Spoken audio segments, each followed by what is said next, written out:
Good afternoon. We are heading for a record-breaking transfer window, and the biggest deal in history is a massive reason why Paul Pogba's £89 million move from Juventus to Manchester United is edging closer. Fraser Dainton is at United's training ground. Fraser, developments today. What can you tell us? Yeah, too many phrases. As far as we understand, he is still here at the training ground. The medical progresses. It's been a busy old day.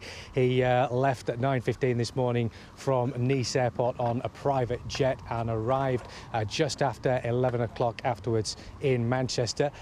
Not long after that, a motorcade of 3 cars arrived here at the Aon training complex, where we understand the medical is taking place. Now, it could be quite a while before it is done and dusted. There's a lot to get through, a lot of tests to be done. It could be tomorrow, perhaps even Wednesday, before everything is completed and the deal itself is finished. And there we would be with a world record £89 million transfer fee. But still, by the looks of things, a little way to go yet.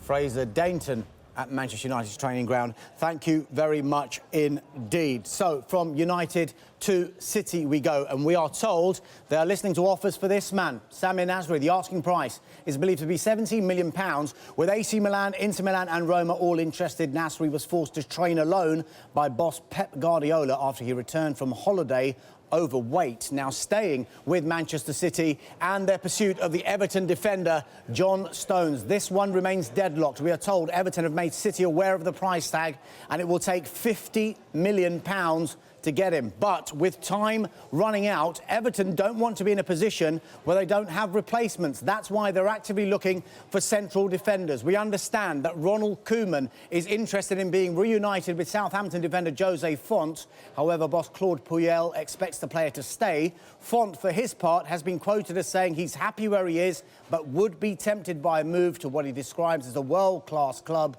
who play in the Champions League. Now, Everton's hunt for central defenders do not end with Font. That's because we understand the interest in Swansea City captain Ashley Williams remains strong, and there's an expectation they will go back in with an improved offer, having had a £10 million bid rejected. Now, one man who is on his way out of Swansea City is the striker Andre Ayew, a fee of £20 million. If we can get to Andre, where are you? There you are.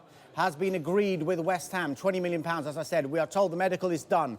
Personal terms are agreed. A formal announcement is expected in this one in the next 24 hours. But West Ham have been busy. They've completed another signing today, and he is the Frenchman, Arthur Masuaku. Yes, he's joined on a 4-year deal from Olympiacos. The fee is understood to be £6 million. Now, the significance of £6 million will become very, very clear in just a moment. Now, we mentioned Andre Ayew possibly leaving Swansea just there, and they are working hard on bringing in a replacement, and he comes in the form of Borja Baston. Talks continue with Atletico Madrid. A fee is close to being agreed. It would be a club record, £15 million.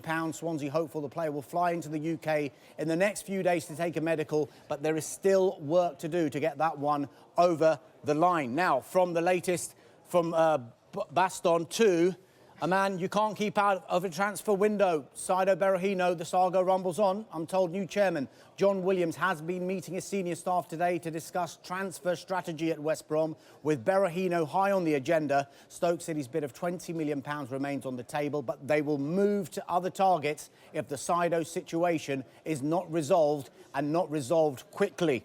Now, to the latest, as we've been discussing on the Liverpool striker Christian Benteke, we are told Liverpool will not accept anything less than the £32.5 million they paid Aston Villa last summer. We understand Liverpool feel they're in a strong position, given Benteke has 4 years left on his contract, and also given the fees other strikers have commanded in this window. The Besiktas president has said his club are interested in the player, but admits it will not be an easy transfer. Now, Leroy Sané's £37 million move from Schalke to Manchester City remains the biggest of the window so far. But for how long, as Paul Pogba's record move inches closer? Now, that transfer alone will increase Premier League spending by 15% and move us nearer to the first £1 billion outlay in a transfer window. Masuaku's move to West Ham has taken that figure past £600 million, and there are still 23 days to go for clubs to get their business done.